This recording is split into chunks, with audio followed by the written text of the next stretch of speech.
मुंबईमध्ये सीएनजी 2 रुपयांनी महागला आणि 15 दिवसांमध्ये दुसऱ्यांदा ही वाढ झाली आहे। दरवाढीनंतर सीएनजीचा दर प्रति किलो आता 86 रुपये झालाय। घरगुती पीएनजी देखील 50 पैशांनी महागले आहे।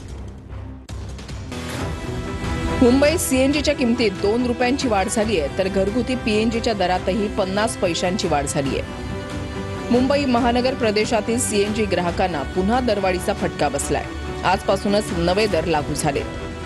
मुंबई सीएनजीसाठी प्रति किलोला आता 86 रुपये मोजावे लागणार आहे। मे महिन्यात सीएनजीच्या दरात दुसऱ्यांदा वाढ झाली आहे। याआधी 13 मे रोजीही सीएनजीच्या दरामध्ये 2 रुपयांची वाढ झाली होती।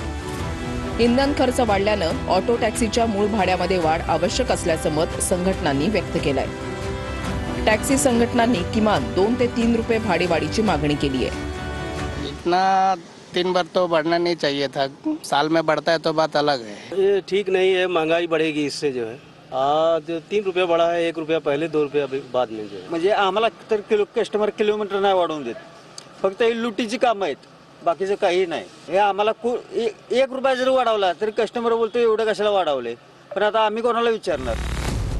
दुसरीकडे घरगुती पीएनजीचे दर प्रति युनिटला 50 पैशांनी वाढलेत। पीएनजी 52 रुपयांवर पोहोचलाय।